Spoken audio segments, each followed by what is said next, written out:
Mbak. Oke, Bismillahirrahmanirrahim. Ya, karena tadi udah dibuka ya, karena ini hang ya tadi. Jadi kita langsung aja eh, masuk ke materi ya.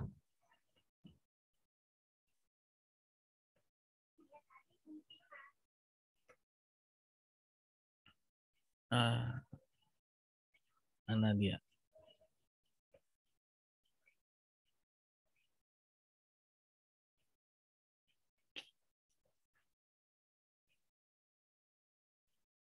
Oke, ini tadi ya, gara-gara hang. Jadi, oke, definisi manusia ya.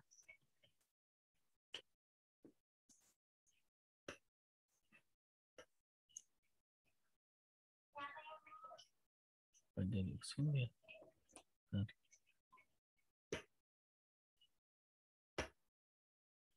Kok belakangnya jauh banget ya. Nah, ini unsur pembentuk manusia ya. Ada ruh ya dan ada turab. Ruh itu eh, sebagaimana kita ketahui ya, ruh itu nyawa ya, seperti nyawa ya. Dan turab itu adalah tanah ya, pembentuk ya. Ya, turab itu adalah tanah. Pembentuk fisik ya, itu adalah turab. Lalu di ruh itu ada al-qalb ya. Qalb itu sering sekali didefinisikan dengan hati ya, tapi kalau secara fisik sebenarnya dia adalah jantung ya, atau yang menjadi apa namanya eh,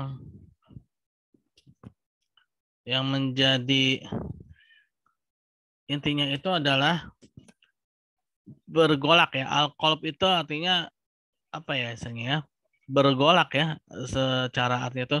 Nah, bergolak itu maksudnya dia bisa bolak-balik ya. Bolak-balik artinya bisa menjadi sesat, bisa menjadi dapatkan petunjuk, dan sesat mendapatkan petunjuk ya. Itu al-qalb ya.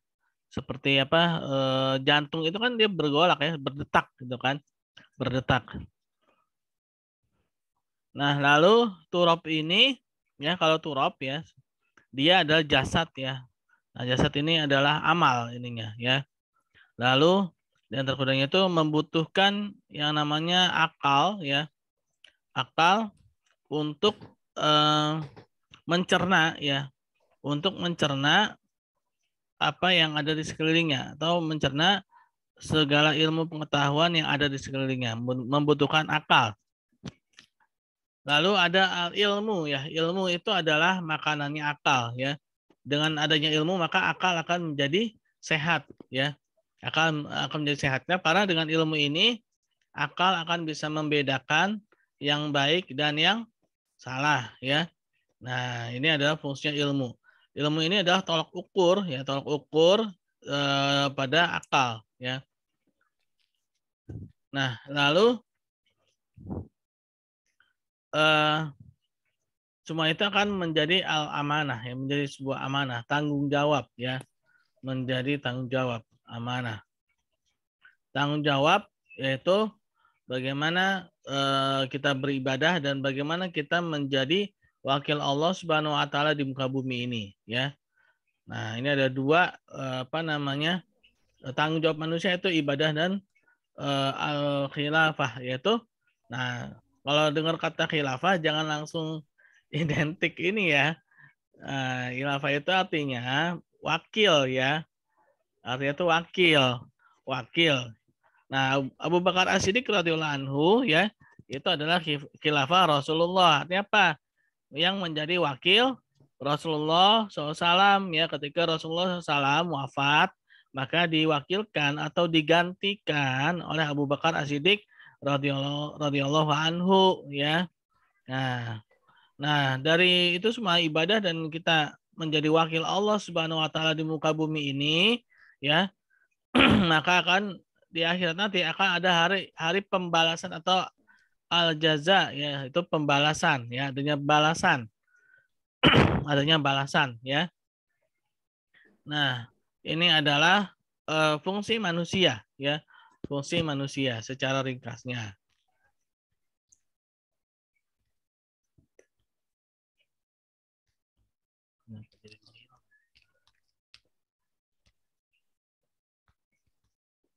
Teman-teman masih lihat saya kan? Masih, Pak. Oke, nah, ini dia kan begini ya. Oke. Nah, unsur pembentuk manusia ya. Nah, sebagaimana tadi sudah disampaikan ya, manusia itu diciptakan oleh Allah Subhanahu wa taala dari dua unsur, yaitu tanah dan roh. Ruh ya. Unsur yang materi, unsur fisik ya. Itu aturab itu dalam Al-Qur'an ya, surat ke-32 ayat 7 sampai dengan 8 ya.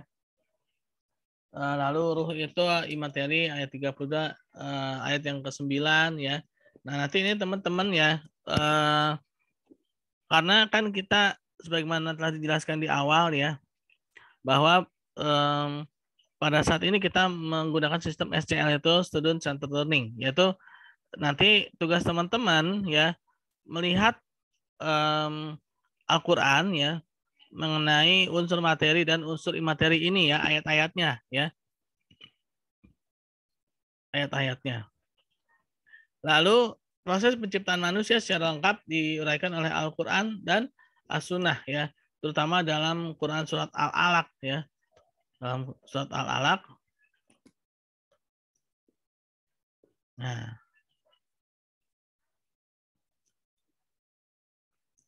di sini manusia diciptakan oleh Allah Subhanahu wa taala ya dengan proses, yaitu pertama alaqah, ya, segumpal darah ya.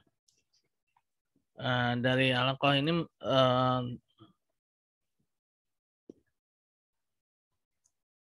nah, alaqah ya. Dari sulalatim mintin ya. Panahnya dari kiri ke kanan ya. Sulalatim mintin ya, dari sulalatim mintin ini yaitu dari air yang terpancar ya. Lalu menjadi nutfah ya. Nutfah fi qarari makin. Nutfah itu semacam apa ya? Dia di dalam rahim manusia ya, wanita ya. Lalu menjadi alaqah ya, 40 hari. Nah, ini prosesnya 40 hari 40 hari. Terjadinya perubahan-perubahan ya, perubahan-perubahan yang signifikan ya selama 40 hari ya. Selama 40 hari. Nah, lalu menjadi mudghah ya. Nah, pada saat dari mudghah menjadi izoman ya. Nah, disinilah ditiupkan ruh pada diri manusia, yaitu selama berapa nih? 120 hari ya. Nah, teman-teman jangan, mungkin kalau sekarang kita baca ayat ini mungkin tidak terlalu apa ya, terutama yang masih awam ya, mungkin tidak terlalu kagum gitu ya. Tapi bagi seorang ya yang mendalami Al-Qur'an ya, dan dia membayangkan bagaimana Al-Qur'an itu diturunkan 15 abad yang lalu ya, belum ada yang namanya teknologi ya. Belum ada yang namanya teknologi USG ya. Belum ada yang namanya teknologi apa, stetoskop dan segala macamnya dalam ilmu kedokteran ya. Dia akan kagum. Kenapa? Karena pada saat itu tidak ada yang tahu itu prosesnya ya. Tapi Al-Qur'an itu sudah membahas dan benar ya. Dan benar begitulah prosesnya menurut ilmu kedokteran ya. Nah, bahkan banyak para dokter-dokter ya, mereka yang awalnya dari kalangan non-Islam masuk ke Islam karena membaca ayat ini ya, bagaimana proses penciptaan manusia ya. Nah, lalu menjadi apa lagi dari izoman ini ya? Izoman itu semacam sudah terbentuk ya. Izoman itu sudah terbentuk lalu menjadi fakasaunal izoma lahma ya. Nah, ini kita nanti kalau terpental kita mulai lagi ya. Lalu menjadi summa ansa'nahu khalqan akhar ya. Lalu menjadi asyuddah ya. Lalu menjadi arba'ina sanah ya. Lalu menjadi saibah, lalu menjadi ardalil umur, lalu menjadi lama yitun ya. Inilah proses manusia ya. Sampai menjadi meninggal kembali ya. Nah, dari saibatan dia menjadi doif, menjadi lemah ya. Ya, masa-masa tua ya. Nah, masa-masa tua ini setiap generasi ya itu berbeda. Generasi itu adalah generasi nabi-nabi ya. Di zamannya Nabi Nuh mungkin yang namanya anak-anak itu dia 200 tahun ya. Tapi bagi generasi Nabi Muhammad SAW 200 tahun itu sudah menjadi nenek-nenek, sudah menjadi kakek-kakek ya. Nah, doifnya berbeda ya. Doifnya berbeda. Nah, ini adalah proses manusia ya.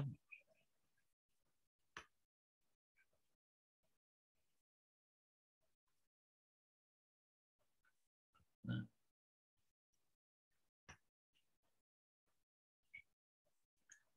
Pertama, hati. Allah Subhanahu wa taala melengkapi manusia dengan 3 hal, yaitu hati ya. Al-qalb, sehingga manusia memiliki kehendak, bisa memilih ya. Dengan hati itu manusia bisa memilih ya. Artinya al-azmu ya. Binatang memiliki hati tapi berbeda dengan manusia ya. Maksudnya itu hati di sini adalah adanya tanggung jawab manusia ya dalam memilih kehidupan ya, dan memilih yang menurut dia baik ya, dan dia menanggungnya ya.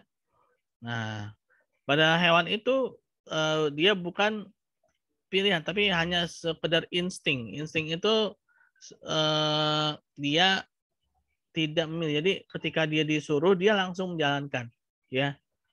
Nah, itu namanya insting. Kalau manusia itu dia bukan sekedar diinformasikan tapi dia juga memilih mana yang lebih baik dan mana yang buruk gitu ya. Mana yang baik dan mana yang buruk.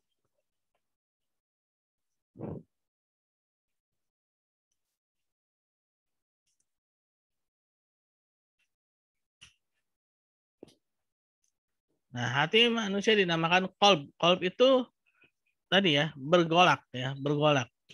Atau ya seperti kita kalau melihat apa ya, air mendidih ya. Itu kan bergolak kan. Nah, itulah qalb ya. Dia bergolak, yaitu berubah-ubah ya, berdetak ya, berfluktuasi. Nah, itu al-qalb.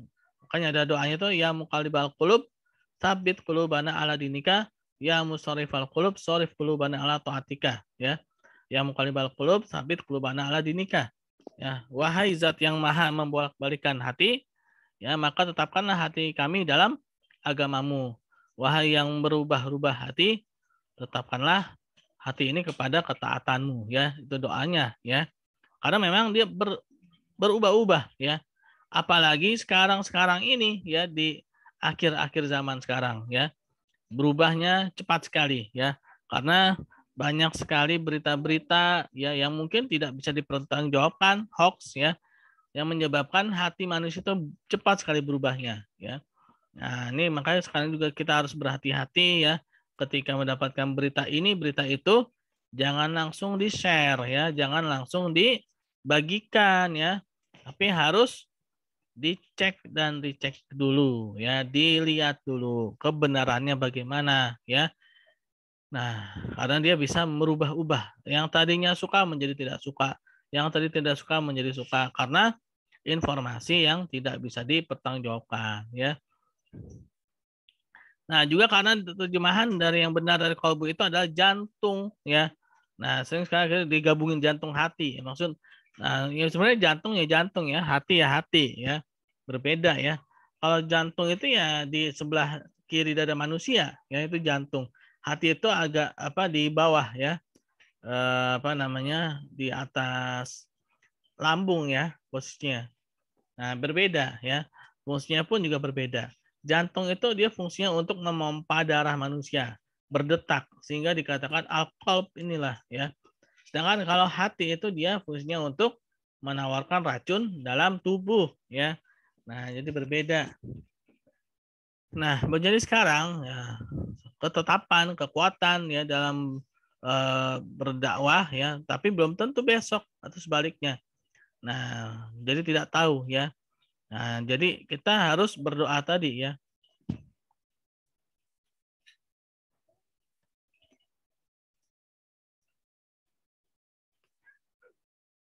Nah, ini doanya tadi ya.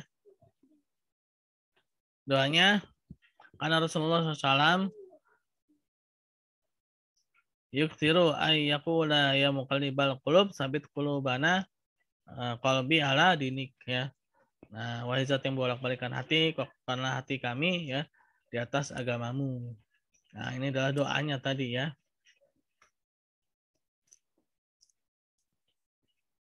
Lalu akal. Nah, akal ini juga merupakan pemberian Allah Subhanahu wa taala ya, yang mana keistimewaan manusia juga dibandingkan dengan makhluk-makhluk lainnya. Binatang memiliki otak tapi tidak bisa memiliki akal atau berpikir. Nah, dengan akal manusia bisa mendapatkan ilmu ya, berpikir manusia itu bisa mendapatkan ilmu. Contoh misalkan ya, ilmu-ilmu yang sederhana, ya hukum-hukum alam. Ya, yang namanya jatuh itu ke bawah, ya air mengalir dari tempat yang tinggi sampai tempat yang paling rendah ya. Lalu matahari terbit dari sebelah timur ya. Nah, itu ilmu-ilmu sederhana yang dilihat sehari-hari ya. Tapi ada juga ilmu-ilmu yang memang butuh ya dia penjelasan lebih lanjut ya. Yaitu ilmu mengenai menimbang benar dan salah ya. Aturan-aturan ya. Nah, dengan begini akan menjadi seperti ini gitu ya. Contoh misalkan ya, kalau sehari-hari misalkan air ya, air ketika dipanaskan dia akan menjadi panas. Yang tadinya dingin, air itu ketika dibakar ya, dipanaskan dengan api dia menjadi panas. Ketika kita memegang air panas tersebut, maka akan melepuhlah kulit kita. Nah, itu ilmu ya, sebab akibat ya, sebab akibat. Nah, itu adalah ilmu sebab akibat secara sederhana. Tapi juga ada juga yang lebih dalam lagi ya. Nah, yaitu adanya ilmu agama ya, adanya ilmu agama. Dan juga yang ditopang oleh ilmu yang lainnya ya, ilmu yang lainnya. Contoh misalkan ya, keberadaan Allah Subhanahu wa taala. Ini adalah ilmu ya. Lalu kita tidak melihat Allah Subhanahu wa taala ya. Tapi kita wajib untuk beriman kepada Allah Subhanahu wa taala. Nah, kita pakai ilmu. Ilmunya apa? Kita kiaskan dengan benda-benda yang ada di sekeliling kita ya. Mungkin depan kita ini ada gelas ya. Ada gelas. Nah, kita percaya bahwa gelas itu pasti ada pabriknya ya.